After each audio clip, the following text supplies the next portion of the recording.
This is the Horse Radio Network. This is episode 50 of Retired Racehorse Radio on the Horse Radio Network, brought to you by Kentucky Performance Products and Cashel Products. Retired Racehorse Radio is your guide to the adoption, care, and training of the retired racehorse, brought to you in cooperation with the Retired Racehorse Project and new Vocations Racehorse Adoption Program. On today's show, the legend himself, Monty Roberts, joins us to give his tips and tricks on training the OTTB.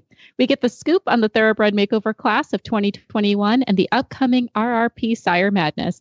Amateur rider Bridgett Klingler joins us to talk about her journey in working equitation with her OTTB. And of course, Leandra brings us our new Vocations Adoptable Horse of the Week. Stay tuned. It's going to be packed.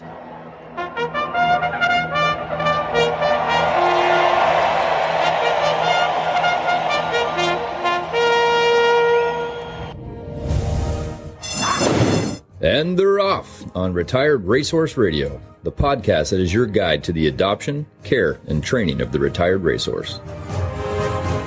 This is Jamie Jennings in Norman, Oklahoma. And this is Joy Hills in Kalamazoo, Michigan. And you're listening to Retired Racehorse Radio. Jamie, this weather sucks so bad. Yeah. Between like the Great Quar and then, which is what I'm calling quarantine now because I'm a millennial and we shorten everything. Hashtag the Great Quar. Trying to avoid the vid and quar. I like it. And now we have freezing temperatures across the country. Like, it's not even just me anymore. Yeah. I'm sorry, guys. I feel like I brought this on you. Unless you're in Southern California, Southern Arizona, or Southern Florida, February sucks. That's just the way it is. And Jamie and I don't have anything positive to share, but not about that. No, I did find something kind of funny on our sister show, Heels Down Magazine. They have their Heels Down radio show. Heels the Hour. Yes. Fun place to get cocktail recipes. Just saying. We found an article of the 7 deadly equestrian sins. And I thought this was fun, Jamie, because I'm sure that both of us have been guilty of some of these. Oh, I'm going to take a tally. Okay. So you're going to go over the 7 deadly sins and you have to be honest and I'll be honest and we'll see who is the biggest sinner of the two of us. Okay. I'm here for it. Okay. All right. We're going to start with the lustful equestrian. This person's collar may be buttoned up all the way. And like most riders, they're sound asleep before dance clubs even open. But when it comes to anything equine, this rider transforms from conservative to completely out of control. You'll know these people by their dream tack room, Pinterest boards, as well as their habit of sending you ads for the horses they wish they could buy. You don't want to go shopping to the tack store with this bad influence. Have you been this person, Jamie? Ooh, that didn't sound like me at all. First of all, I would never have my shirt buttoned all the way up. And the other part is that if I was sending pictures of horses I wanted to buy, I would be sending you pictures of horses saying, let's go look at them because I'm going to buy them. What about true. You? No, I can't say that I'm the lustful equestrian, but I do know some of you and you know who you are. We've talked. All right. So 0-0. We're doing good. Okay. We're good. We have the gluttonous equestrian, the first in line at the showground's deep fried cheesecake cart. This person does everything in excess. They binge watch the FEI live stream. Their horse's wardrobe is even more extensive than their own. And they spend every waking hour at the bar, no matter what the consequences to human relationships. I mean, I'll say that my horses have really good outfits that are better than mine. How many saddle pads you got, Jamie? Well, I was just saying that's not saying much about my outfit. I'm not tough to beat here. And I used to be a saddle pad hoarder, but not so much anymore. So I did recover. And I'll tell you why. Do you want to know why I recovered? Because I actually found saddle pads, like one particular kind or 2 particular kinds that I like. And for dressage, I always use the back on track pad and I always use Eco Gold in my jump saddle. So that I have nothing to buy anymore besides those 2 things. I have to say, I am the greedy equestrian. I knew it. Yeah. I have multiple blankets, but excuses. I live in Michigan. No one knows what the weather is. We don't even know. You need all that stuff. I may have 20 plus saddle pads. I seem to keep finding more as I'm packing to move.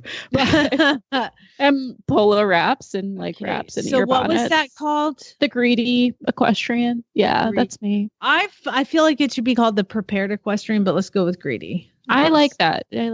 All right. The slothful equestrian, the OCD hunter princess stereotype. Well, this person is the opposite. They don't seem to have a functioning alarm clock. Their attack route. I'm going to stop right there because that is neither of us. Wait, hold on. Keep going. All right. They don't seem to have a functioning alarm clock. Their tack is never clean. They're the last to arrive at the in-gate of the show and the first to complain that the judge is playing favorites when they haven't even memorized their course. Oh, yeah, that's not either one of us. You lost me at functioning alarm clock because I am an early waker and just pop out of bed. Yeah, not us. All right, so I'm the most sinful so far. We have the wrathful equestrian, the one that has an agenda and is going to convert you whether you like it or not. Whether their particular domination is natural horsemanship, how riding used to be back in the day, or true dressage, they are prone to long-winded, angry rants and unsolicited critiques of your way of doing things. They tend to congregate and feed on each other's frenzies on forums and in the comment section online. I think that's not us either. We also know those people. We know those people. Everybody knows that people. If you don't know that person, guess what? You're that person.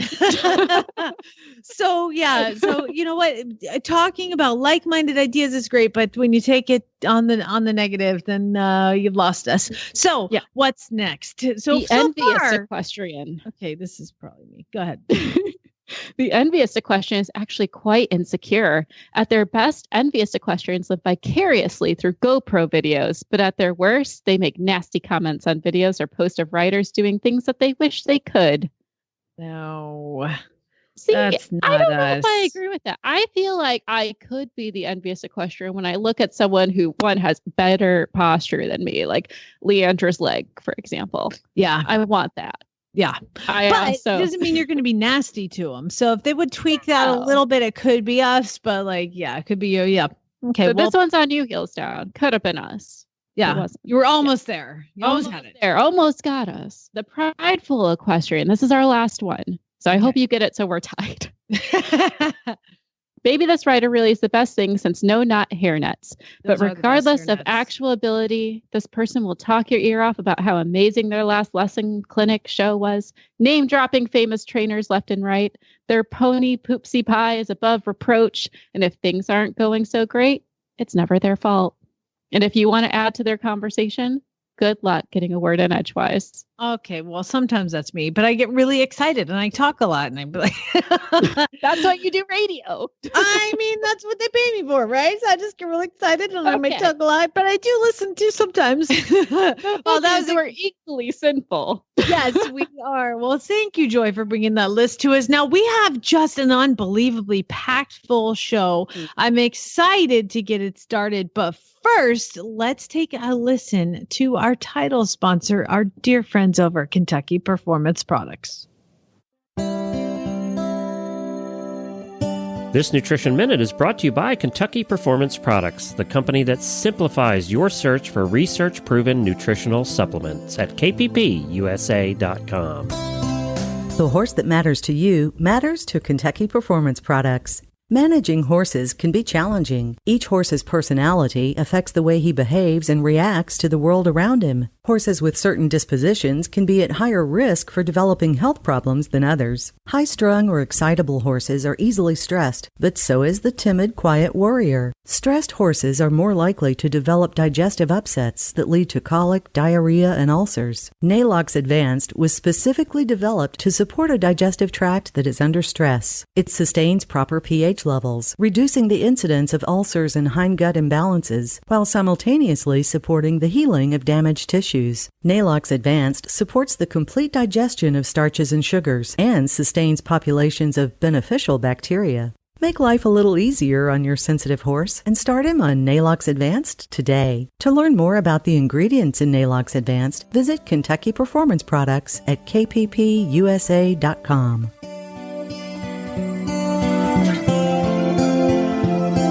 I I'm so proud to have somebody on the show who I so look up to, but I've got to introduce this person to you. You might not have heard of him. His name is Monty Roberts. He's one of the 50 greatest horsemen of all time, according to Horse and Hound. Horse trainer to the queen. There's documentaries about him. He's written a book that was 58 weeks on the bestsellers list, The Man Who Listens to Horses, many other books to his credit. But to me, Monty, do you know what you will always be? You will always be the man that had his photograph in People magazine. Woo! Oh my God. You made it. You were in People. Yeah. And now I feel like I'm about 2 feet tall and looking up to a little girl. I tell you, Jamie Jennings is a little girl. I know she's a mother and a wife and has a family and everything. But, have a look at her. She looks like a teenager. She moves like a teenager. And now I find out that she's riding wild racehorses. Come on.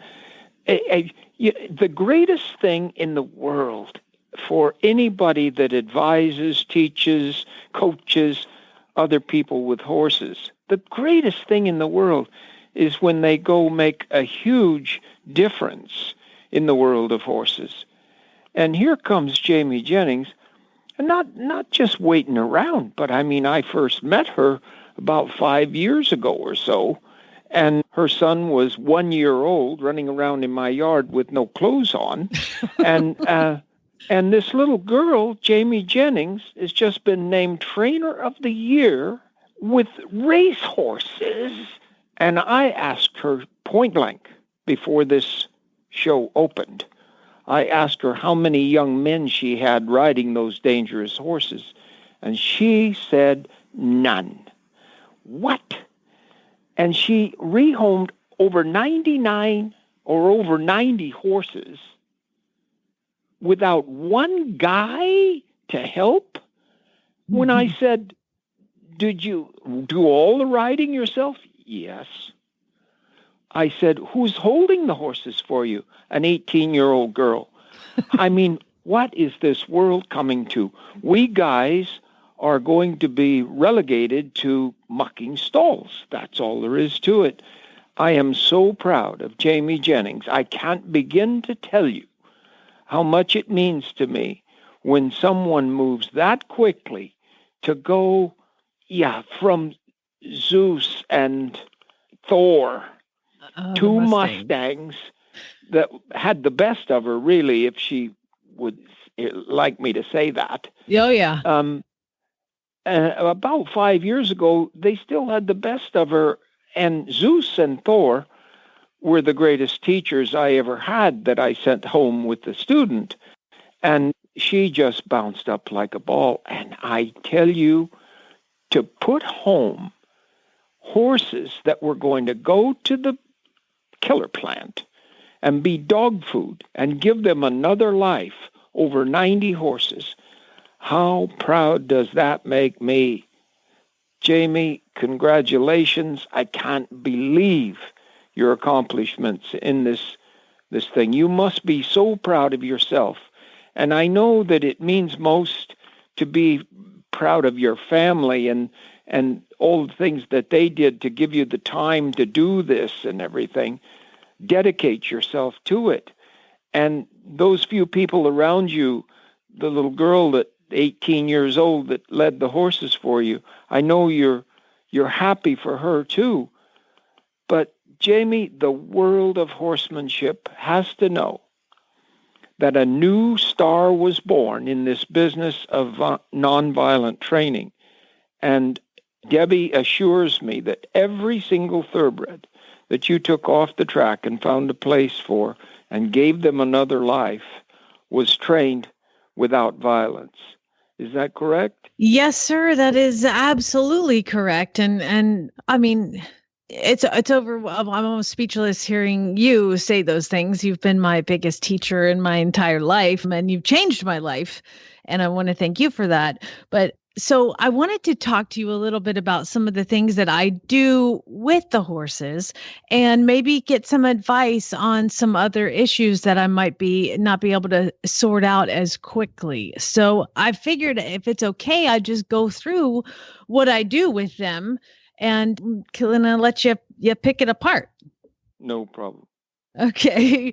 Well, I drive about an hour and I go pick up one and I bring it home and day that they get here, I usually give them a little downtime, but I do try to get them in the round pen for a join up. And I've told this to Joy in the past, like, I think that by getting them here and doing a join up with them, they, for the first time, and I think it was Abby that pointed it out to me, my assistant, is that for the first time, these horses, somebody is speaking their language back to them. And what a relief it must be for these horses to go, oh my gosh, that was it? And they're talking to me. So anyway, so I bring them in, I do a join up. And then, a lot of these horses that come, they're not just a racehorse that came off the track. These are horses that have been sent to a rescue facility, the Horse and Hound Rescue Facility in Guthrie. And, some of them have wonderful owners and wonderful lives and wonderful stories, and a lot of them don't. So yeah. I feel like part of my job is to kind of start listening to them and letting them tell me what has been done to them. As you know, horses, when you can't touch their ear, it's mostly because probably somebody grabbed it, and if you can't stand by their left flank, it's because somebody with a right hand had a whip, and you taught me all of those things. So trying to read kind of where the holes are in the training is what I like to do next. And then, we attempt the day 2 is a join up. And if we can, we get the, do the vulnerable areas and touch all that and pick up their feet. And then we start with the tacking and then the long lining. And hopefully all of that is achieved in the first day. Most of the time it is, but every once in a while there's one that has come that has some serious former abuse or issues. But would you say that that's a pretty good way to start? Anything I'm missing? Very good. That's exactly what I do. And you must have seen it somewhere before, because what you've done is take it home and put it in your vernacular. You've put it in your movements, and you must be doing a super job to home over 90 horses in 1 year. It's just wild.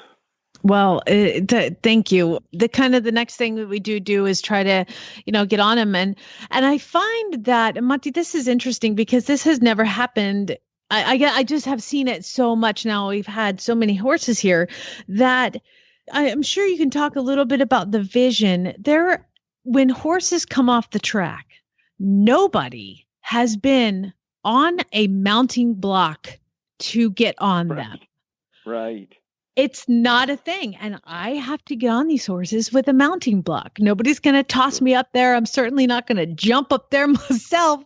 So climbing up on a mounting block, all of a sudden, it is a different monster. And it's like they haven't seen that before. Why do you think that is? Well, anything different to a horse is unacceptable. Anything new, they are neophobic, and all horses will resist anything new. And you going up on a mounting block, you suddenly become a predator coming down out of a tree. In the days of the monsters that flew out of the trees to eat them when they were only about knee high. And those dinosaurs are gone now, but it's in their DNA to have fear of anything coming down on them that way. And it's new when you go up on the mounting block. But I bet you'll tell me that about the third day, they say, oh, that's Jamie, and it's probably okay. Tell me, isn't that about right? About the third day that you do this, they start to settle and let you get on mostly. I'll tell you what, I've sped it up a little bit, Monty. What I do is I'll take 15 to 20 minutes, and I'll have my assistant walk them around with me standing up there. And then I get down and I go rub them. And then I go back up and I get on, and then they walk them around and I get down, and then I go rub them and I get up. And then she walks them close enough to where I rub them from standing on the block. And then she stops them and I rub them.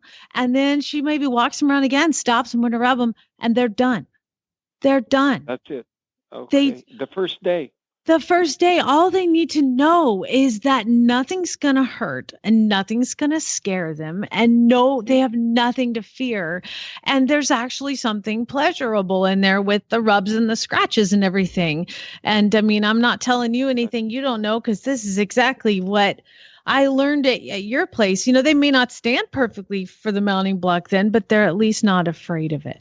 Yeah. And, you know, the racehorse has a jockey thrown at them as they move along in the saddling paddock, generally speaking, and off they go. And everything is on the go, on the go, on the go.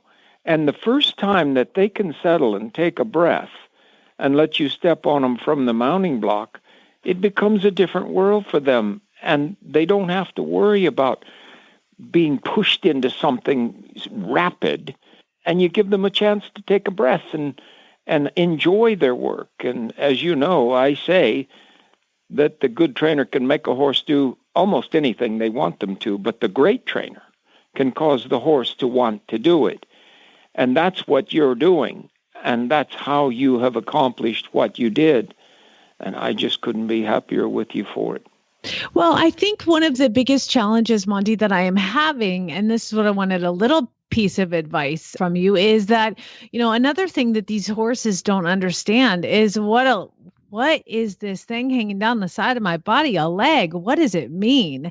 And a lot of these horses, it's like, yeah, they might, when they're on the track, it's go, go, go, go, go.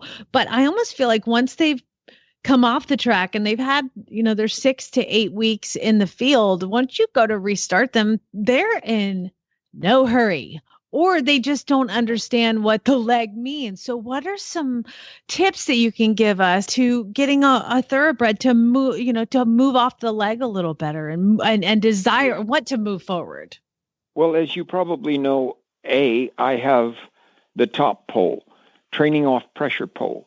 And it's a pole about 10 feet long that's aluminum, and it has a T on the end of it that's about 1.5 feet or so at right angles to the pole itself. And I teach them to move away from that as you put pressure on their side. By every time they step away, then you go to the other side and you take the thing away from them. Horses are into pressure animals. It's called positive thigmotaxis. And they will go into pressure, not away from pressure. And all racehorses in the world will go into pressure, not away from pressure. They have not been trained off pressure, not at all. I'm starting to do that now, and I have about 150 horses going that do not lean on the walls in the starting stall, which is worth about 3 lengths to them in the start when they can start on all fours. Mm-hmm. But also, I often, if they're really bad about your legs down the side, I put a dummy on with long legs and tie the legs under his brisket, under the chest of the horse, so that it sits up straight and the legs are down the side, and then I put them on the long lines and let them have that rider on, and they quickly say, oh, well, it's not hurting me. Those are stuffed with rags and stuff. They're soft, those legs that go down the side, and you tie them underneath, and you have a little body up above, and it does help. So the top pole and the dummy or mannequin rider are very helpful in those areas. And then as far as moving forward, does the top pole kind of translate to that? Now, if anybody wants to see the top pole, you can go to MontyRobertsUniversity.com. There are a lot of videos about it. I have one that I ended up getting a sponge mop. You know, it's a lot smaller and less fancy than yours is, but it's basically a sponge mop that I've duct taped around and ever done all these things. Yeah. And I will put that on them. And once they walk away, basically you put the pressure on and then release. But when I'm sitting on them and I'm asking them to go forward and I have both my legs, will that translate over to going forward? Are there some other things that I can do? I've noticed on videos that you have sometimes have somebody on the ground with a line encouraging them. Yeah, a little bit of that. But if you use the mannequin rider and put them on the long lines, they'll learn to go forward with the legs on their side pretty darn well. The odd one will have some problems, and you can put someone on a line and lead them forward as you squeeze them with your legs, and they'll learn it pretty darn quickly, normally speaking. Gotcha. And so what are some other tips and tricks and things that you do for horses coming off the racetrack that are transitioning? Yeah, I watch the horse just as you already suggested, and I try to find those things that bother the horse and then eliminate those things by showing them that that's okay, and then just keep moving forward. And walking, trotting, and cantering on a loose rein is really important. On a loose rein, not pulling, because that at racetrack, that's what they do. They pull and run at the same time. So if you put your hands down and then stop them every time they blast with you and take a few steps back and maybe turn and go the other way and then let them canter again, in very short order, they will start to move with relaxed reins a little bit. And you can pick them up later. But side reins on a surcingle on the long lines with elastics on the side reins will also help, where they learn to come off the reins instead of pulling into the reins and running a race. Interesting. Yeah, that's really good too. Somebody else just told us that side reins were a very big part of their off-the-track thoroughbred program. But that does make sense that they will feel the pressure, but they can't really blast because they're on the long line. There's nowhere to go. On the long lines, yeah. And every time they blast on the long lines, and some of them will, just turn and go the other way. And they blast the other way and then turn again. And pretty soon they say, that's not working, and they just canter off.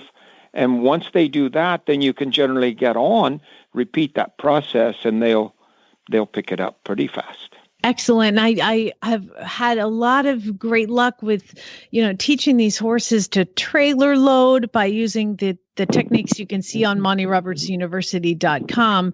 And, another thing a lot of people really like to do is, before we run out of time here, is to trail ride. And how valuable do you think that is? And what are some suggestions you would give to somebody who's taken their first thoroughbred out, their first time?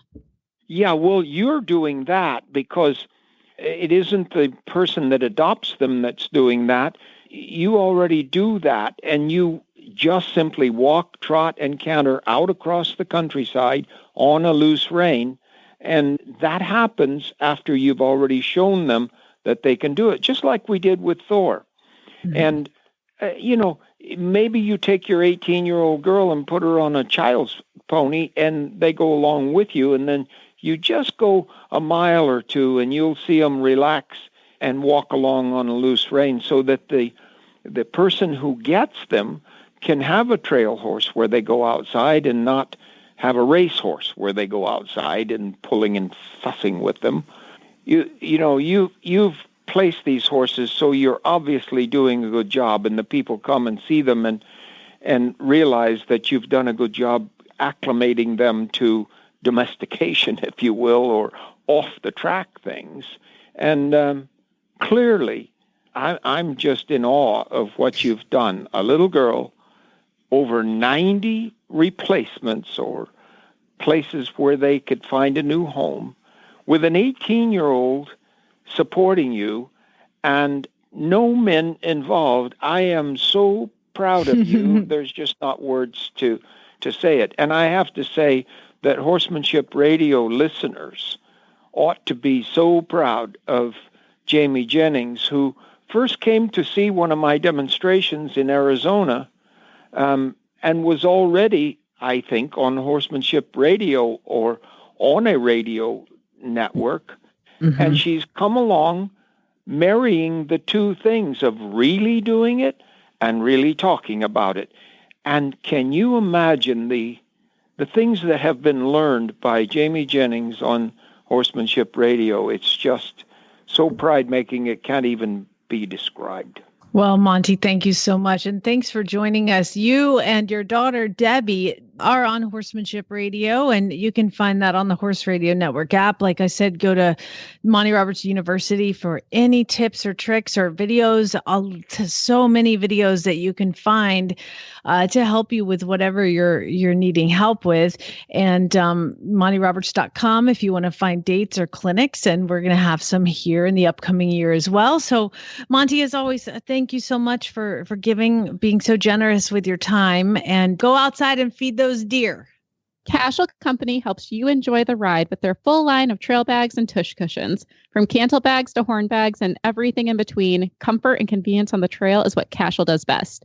So stay up to date with the latest products and news. Follow Cashel Company on Facebook and Instagram. And to find their products, visit an authorized dealer or visit cashelcompany.com. Well, it's that exciting time where we're already seeing the announcements come on social media. 800 trainers are going to be coming to the Kentucky Horse Park to compete in the 2021 Thoroughbred Mega Makeover. And today we have Kirsten Green, who's the managing director of the Thoroughbred Makeover, and Kristen Kovich-Bentley, who will be coming on to kind of talk about some upcoming news that's coming with that. So welcome to the show, guys. Thanks for having us. Of course. So Kirsten, let's start with you. What should we know about the class of 2021 for the makeover this year?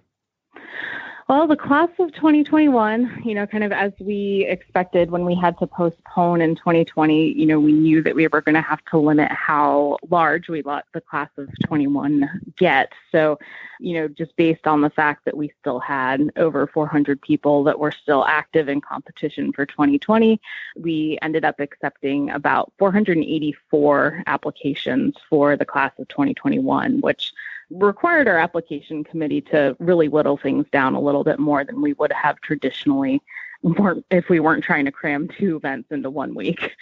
Mm-hmm. Yeah, it's so interesting to me how you guys are going to be doing just the 2020 competitors and 2021. So we're having double the horses, double the competitors. It's a lot of logistics you guys have to plan. Double the work for the managing director. That's for darn double sure. the work, maybe even quadruple the work. So my question is, you guys have some interesting things you're rolling out, including I heard a welcoming webinar and some different series that you're going to be doing for the competitors to help them along with the transition. Tell us a little bit about that. Yeah, every year, we try to remind people that entering into the event isn't just signing up to participate in something that occurs in October. We're here to support this entire transitional period in makeover or in a horse's first year off the track. So we try to make sure that we're providing resources and support. And one of the things that we've done over the past few years in particular is try to make sure that we have several webinars on the schedule for our makeover trainers that cover topics that, come up a lot when you're transitioning a horse in that first year. So that could be nutrition or, if you're dealing with a soundness issue or something like that, things that you can do to keep on training even when you can't be in the saddle. So we kick that off tonight with a session that we do every year. We call it Makeover 101. It's a welcome webinar for anybody that's new or just a refresher for our returning trainers, just to kind of reiterate some of the big things that we come across every year, just kind of housekeeping types of things, what to plan for when paperwork's due, why it's set up that way, answer any burning questions that people have, and just kind of remind them to, just take it one day at a time and enjoy the process. That's definitely a cool resource that you guys do, and probably helps people prepare, especially in today's era where everything seems a bit uncertain. It's definitely a great thing you guys are doing. Are you guys seeing some disciplines having higher numbers of competitors than others? Is there anything we should be watching for as spectators? For us, some of the big English disciplines where thoroughbreds have remained popular choices, they continue to be our heaviest entry disciplines, hunters, jumpers, eventing, dressage. Typically, really, the dressage and the hunters tend to be our biggest divisions, but we're definitely seeing more and more new interest in some of the, disciplines where the thoroughbreds don't dominate. The Western thoroughbred has been such a good ambassador for encouraging people and in the Western disciplines to get out there and try thoroughbreds. And I think that we're seeing that trickle down into our entry pool. I think that we've got some great barrel racers, some great ranch riding people, some great competitive trail people. And the Western dressage was a good addition in that regard too. So we've got some people that are accomplished in that arena as well. That's awesome. And I'm sure like in 2019, a Western thoroughbred actually won the makeover, which I think was the first time for that happening. So that's probably really pushed that initiative as well. Yeah, it was a great highlight for, the fact that that breed can be competitive in all arenas.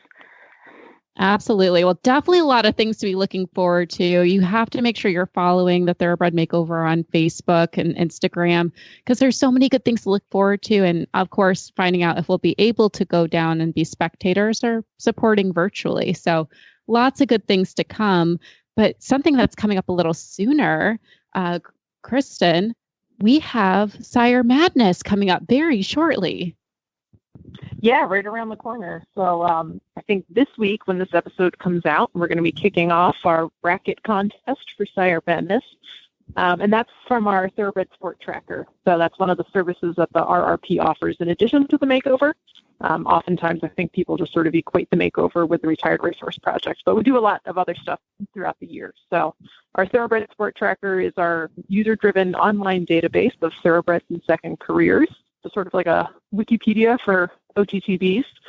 So anyone with a web user account can go in and create a profile for their thoroughbred, and then anyone else can search through that database by sire or by discipline and, get a feel for what certain bloodlines are doing in their second careers. I think that's a fun way to start building community too, for those who have adopted off the track racers and are, if they question like, oh, could my horse be a good one for Western, or going to the hunters and just kind of checking that out. What would you recommend if someone's new to it? It's the best way to get involved. I know you can make a profile, but is there anything else that they need? Do they need to be competing? Yeah, so you want to create a profile for your horse. So we usually see a big influx of people adding horses this time of year anyway, as they get their makeover acceptance and they go through and put their makeover horse in. And just as important is we want to remind people to keep that profile updated too. Because a lot of people put it in when they get their makeover horse and then they forget. And then, that horse has gone on and done great things after the makeover, and they forget to update it and put in all those great things. So it's really helpful for other users to see, like, oh, that horse has gone to, the ARHA World Show, or that horse has won a tricolor at Devon, or, done cool stuff. So it's important to keep that updated for sure. And it's a neat resource for people to figure out, like, okay, if there's other horses, with the same grand sire as mine, and they're all really good eventers, like maybe that's a direction my horse could also go in. It's also a nice way that people can find half siblings, because otherwise it's a little difficult sometimes to kind of track down, foals out of the same mare. So people have found half siblings that way. Any other sort of similar nicks, so like maybe a grand sire or a dam sire combination, and they can see what those horses are doing to find something similarly bred. So lots of different ways that people can use that tool. And Roy's working to improve it and make it a little more user-friendly. But one of the ways that we remind people that that's around is with the Sire Madness contest every March. So that'll be coming right up. So this week, you can fill out a bracket. If you go to the rrp.org, you'll be able to find pretty easily where you can go and fill out your bracket. So what we do is we pull the entire database, and we pick the 16 most popular sires with the most offspring. And then we put them in a little bracket format, so just like the NCAA tournament. And then you can predict who you think is going to win each matchup of sire versus sire and submit your bracket. And if you are the closest one this year, we're offering $100 in RRP store credit to the winner. Pick your final four correctly, then you get 20% off discount in the RRP store. So some sweet prizes to encourage everybody to I know. Yep. The thing is, Jamie will probably win too. That's the worst part. She's too good at this type of thing. Yeah, but Jamie will share with you, right? So, maybe Jamie can buy you a little something out of the store, and then you're all good to go. I will not win. I never win anything. Number one. And number two, if you win, I'll share. If I win, I'll give you half the discount and vice versa. Let's go. Okay. Yeah. We'll do some teamwork on this. We'll do some teamwork. Well, thank you guys so much for coming. What a cool way to give kudos to your horse. Have some fun doing it. The rrp.org, guys. And again, make sure you follow them on social media. They're doing a lot of cool things right now. A lot of webinars, a lot of cool things to follow with the Thoroughbred Makeover. So Awesome. Well, thank you guys so much for coming on the show. And we're looking forward to following next steps. Good luck. Oh, thank you. Well, we have a special treat. We have Bridgett Klingler, who's an amateur rider, mother, and OTTB owner. And she is coming on to talk about her fabulous life in working equitation. Welcome to the show. Thank you. I'm happy to be here. We're excited to have you. I have to say, working equitation is such a foreign concept to me. How'd you get involved with it? It looks so cool, though. I know it is so cool. Like, I want to try it. But how'd you get involved? It is a very cool sport. So I got involved with it after I got my horses, and I was told to look up a lady here that had been one of the people that brought working equitation to the United States, Julia Alonso. So I met with her, and she explained to me a little bit about what the sport was and what you go through and how you can advance. And quite honestly, I was attracted to it because it was a very friendly family type event. There, even though we have competitions, everybody gets along, you cheer everybody on. There's not a lot of drama or tension or anything like that, which I'm too old to deal with. And so that's really how I got introduced to it. So I had my first schooling show in October of 2018, I guess it was. So you get to do the program and you get scored, but you don't have to worry about being disqualified or anything like that. And it was just so much fun. I just kept doing it. So you don't get disqualified. And could you just give a quick description of what working equitation is for those who might not know? Yeah, so working equitation is a combination of different parts of riding. So you have a dressage trial, you have an ease of handling, which is obstacles that are pre-numbered that you need to navigate through. When you go up in your levels, then you also do a speed trial, which is through the same obstacles, and some are taken out because we don't want any hazards for the horses. And then when possible, they also have cattle trials. So a lot of this is based on what they do in Europe in the working horse Andalusian and the Iberian Peninsula, and they've brought it to the United States. So you start off with an introductory level. That's where Stanley and I are at, and you do your basics, being able to go in a straight line and start and stop and back, and the pattern's fairly simple. You just have to be able to do it well, and you get scored on it. You can get disqualified when you're in the actual competition if you step outside of the dressage court or if you knock an obstacle over. There are quite a few ways you can be disqualified. But the whole point of this is becoming one with your horse and working together in a partnership. Oh, I love it. And I love how diverse it is. It seems like it's a perfect sport for an off-the-track thoroughbred with a busy brain. And speaking of, you have a great gelding, an off-the-track thoroughbred named Port Stanley. How did he find his way into your life? And what a great name. What a great jockey club name. It is a great name, and he's been a champion. I found him quite by accident. My husband and I relocated to some acreage, and I said I wanted to have horses after 30 plus years from when I was in high school. And we have a horse auction that goes through our local community. And I went to a rescue organization to look at a horse. And he was kind of what I was looking for. And then they said, well, we also have another retired racehorse. And they brought Stanley out. And just, the sun hit him just right. And he was the shining copper penny that needed a home. So my husband was in Minnesota on a work business trip. And I told him I was looking at a horse, and he came home to find two horses. That's how it goes. I like you even more now. And now I have 4 horses. Yeah, same boat, girl. You're same boat. He's not quite sure how they keep multiplying. That's okay. As long as they roughly all look the same, no one really notices. A bunch of big geldings. 3 equals 5. It's fine. Yeah, it works. So did you anticipate doing working equitation with Stanley at the time? I did not. What I knew was when I was able to have horses again, I didn't want them to just be pasture pets. I wanted to be doing something with them. So after I got them, they needed some rehabilitation. I had 2 OTTBs, Rivian, and that's not his JC name. That's just the name we gave him. He's had some injuries, and he's a little bit freaky. So he's more of my pasture pet, super sweet guy. Stanley's the one that I could definitely ride. And so I started talking to some of the people around town about what did they do. I had a dream as a young kid wanting to do dressage. And that's one of the ladies that I talked to said, hey, you might be really interested in this new Working Equitation, which is a combination of all of these things. And that's how I just naturally fell into the Working Eq. So cool. And it's lovely that you found something that I think it's nice when you get the horse and they kind of find where they want to go and you allow them to do that.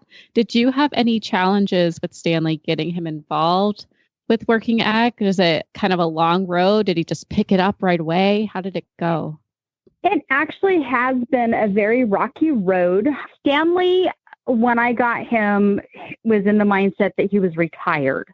And so he's very much like Eeyore. He doesn't have a lot of impulsion. He doesn't have a lot of go. It's hard to believe he won and won multiple races. So to get him active has been a challenge. We have a little bit of a who's in charge struggle. We did really good this last weekend. We had 2 shows. We came away in second place. He performed better than what he has in quite a while since we started.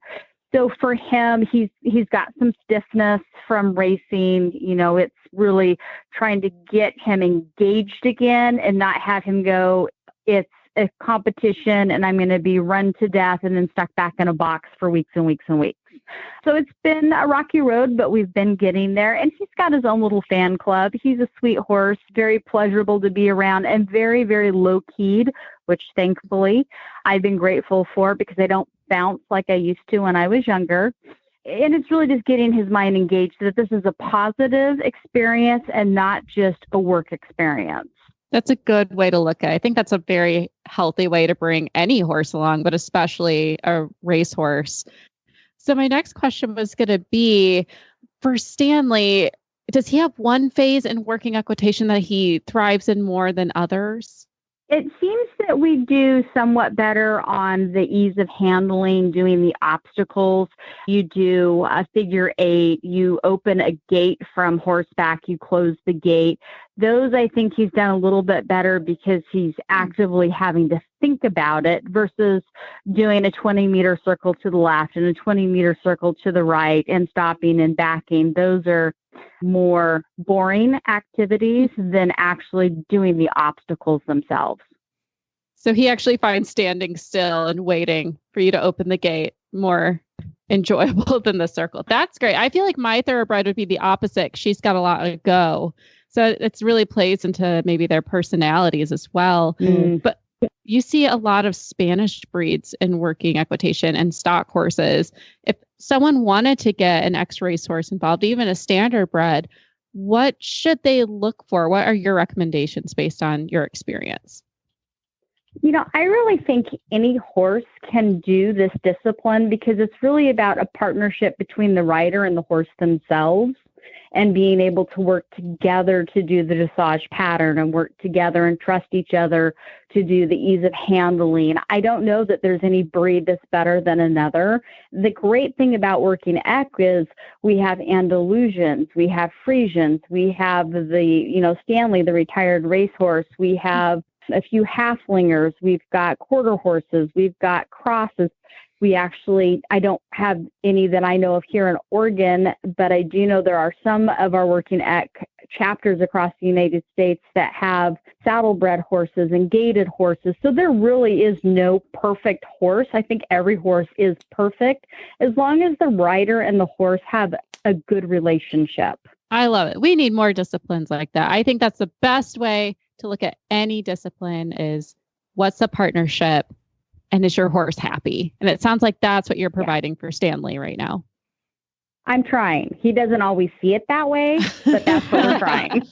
Well, you guys got to the winner's circle in 2020. So congratulations on that. And congratulations on your recent second place as well. If anyone wants to follow you and Stanley, where do you recommend they do that? Oh, gosh. Well, he doesn't have his own Facebook page. It's just, I have my Bridgett Klingler Facebook page. And USA Working Equitation, it's usawe.org, is the site for the organization that we ride with. And we do, again, like I said, we have regions all over the United States. So if anybody's just interested in reading about it, you can see the test, you can read the rules. People ride English, people ride Western. It's just a lot of fun. And again, I think with horses, like you said, with Stanley and having that constantly thinking and being bred for speed and quickness, it gives them an alternative to just having to work all the time in their previous occupation. Sounds great. I think I'm going to try it, Jamie. I don't know. Are you game for it? Should this be a challenge? I'll tell you what, it is the goal that I have. I have an Andalusian who is going to be 2 years old in March. And so when he is old enough to be started, that is the sport that I am interested in with him. That, of course, awesome. A little dressage. But to me, I went to a working equitation show when I lived in Phoenix and saw the most impressive horsemanship there. I mean, not only do the horse have to go, stop, turn, they have to be super brave and be agile. And, canter pirouettes were part of the course, because I got to see some pretty higher level stuff. And I was like, yes, that's going to be me.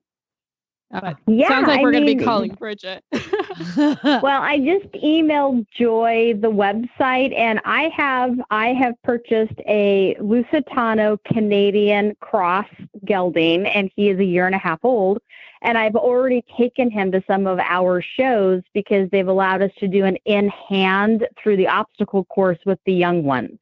There's no judging. There's no anything. You have a time slot like you would normally. And we just walk them through on their halters, and we walk them through the gate and over the bridge and around all of the obstacles. So they start becoming familiar with it. I mean, that's the type of group this is. It's everybody wants to see everybody succeed. Yeah. Yeah. I love it. I love it. Well, thank you so much, Bridgett, for coming on. Anyone who's looking forward to working equitation will have the website just mentioned in the show notes. And good luck to all your endeavors. And from the back of the pack on the outside, Commanding Curve is taken second, but California Chrome shines bright in the Kentucky Derby. And now it's time for the new Vocations Winner's Circle Adoptable Horse of the Week.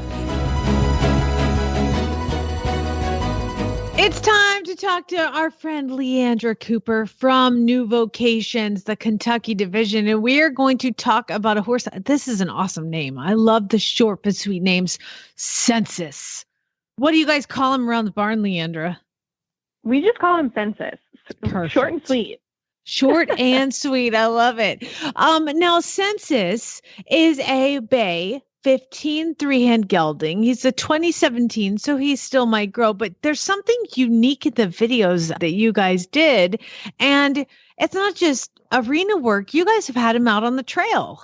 Yeah. So I would say Census is perfectly describes a horse who's like an old soul. So he's young in age, but I would say his mental or spiritual age is a lot older. He's a really mature horse, and I wanted to showcase that, which is why our videos for him are a little bit different than the normal walk, trot, canter, arena videos that we do. We're goofing off on him. He's walking over Liverpool, but you're right. We have this trail video too.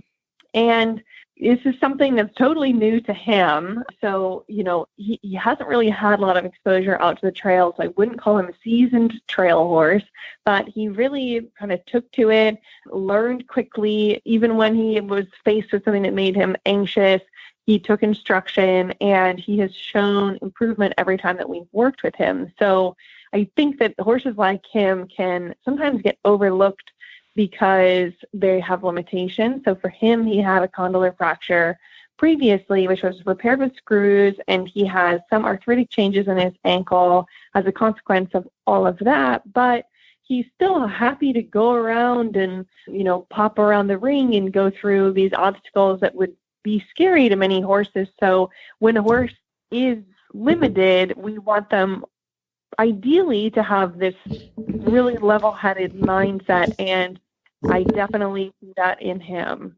I love it. And I love doing that too, because some of the ones that have come to me for training have limitations. And you're like, well, what are you going to do and what are you going to be good at? And so the ones that are like him, I mean, gosh, it's like they understand that their life is now, we need to be born to go on trail rides, because he's really relaxing, relaxed out on the trail. I do want to point out one thing. Who is this on this horse? Is it you? It's me. Okay. Now I've just got one thing. You are wearing full chaps, which recently I have decided, along with my friend Jen, we want to bring back the hashtag bring back the fringe. Do you remember when we used to ride in fringe chaps and how awesome it was? And you've got your chaps on, girl. All you need is a little fringe. Bring back the chaps, man. I love it. Absolutely. And I actually somehow have, talked myself, right? I like to say led by example, into my other riders. They all now have full chaps and they all chose to have fringe. So I definitely feel that trend happening. Yes. I had these ones for a year and some. I just really don't like wearing winter tights, but I get cold. And I just love them. And actually on the back of mine, so I got mine at this lovely place in Lexington called Clever with Leather. Oh, yeah. And she lets me customize it. So mine say good vibes on the back of it. And that's just like a subtle reminder every time. I like to say good vibes, good rides. And, it's not only fun, but you can customize it in a million different ways, but it's really practical and keeps you sticky with these young ones, right? Let me also talk about the fashion that it's like you're the me in Kentucky, okay? Because you're also wearing, not only wearing chaps, you're also wearing duck shoes, which again, throwback to back in the day, duck shoes are back. So Absolutely. Chaps and duck shoes, like that's what I wore from the age of 9 to 24. I'm basically a 10-year-old. I agree. And I want to keep that alive. I've tried a million different boots. I've tried so many different combinations of things. I like to call myself a really good stress tester of products. And I used to, just go through different types of combinations all the time. And this has definitely been the most resilient. So I think we should have a formal call to any of the companies, Sperry's or LL Bean or whoever wants to make us duck boots. Let's get them actually making riding boots. I'll be the first one to stress test all their products. Mm-hmm. And I'll tell you what, these ones are actually the ones that have the shearling lined for the boots. You cannot be more comfortable in them. You keep warm, you stay sticky, and let me tell you that the rubber tread on the bottom of these boots, it is steadfast. I have the LL Bean duck boots for training. This is the best that you can do. Yeah, it seriously is, and warm and dry. Okay, so basically what we've learned today is that Census is a fantastic young horse with an adoption fee of only $300 if you get him before February 28th. He's in Lexington. He's adorable. He's 15.3. He's going to be a great trail horse. The second thing we learned is bring back the chaps, okay? Specifically fringe, but I'll let it slide. That's number 2. And number 3 is we all need duck boots. So can you think of anything else we've learned today, Joy? I mean, I've learned that style is timeless. So you know what? She's a millennial and she's super young. So okay. Hold on. Before you come at me with your millennial hate, I actually had a pair of full black fringe full chaps. Bring them back. Bring back the fringe, man. Let's do it. I will say I'm going to give an asterisk because the reason I don't have fringe and my girls have learned their lesson too. Be careful when you have mouthy youngsters because they do like to pull off the fringe. So just prepared for your fringe to also be an edible snack. I feel like that's all part of the character that you get. Yeah. Fringe. Leandra, thank you so much for being on. It's horseadoption.com. Go check out Census. He's going to be a great little trail horse one day. And thank you for coming on. Thanks for doing what you do. Absolutely. Thanks for having me. All right. Bye. You can find our show notes and links to today's guests on the website at retiredracehorse.com. Like us on Facebook. Just search for Retired Racehorse Radio. We're on Twitter at Horse Radio. And I have a Facebook page, Flyover Farms, Jamie Jennings, certified Monty Roberts instructor. You can email me at jamie@horseradionetwork.com. And you can shoot me an email at joy@horseradionetwork.com or find me on Instagram at the Foodie Equestrian. I'm moving my horses soon. There will be mini pigs on it, so follow me. Thank you to our sponsors, Kentucky Performance Products and Cashel Company. And don't forget to check out all the other shows on the Horse Radio Network at horseradionetwork.com. Remember to set your goals high and love to learn from every ride. And spay, neuter, and geld. Bye, guys. Stay warm.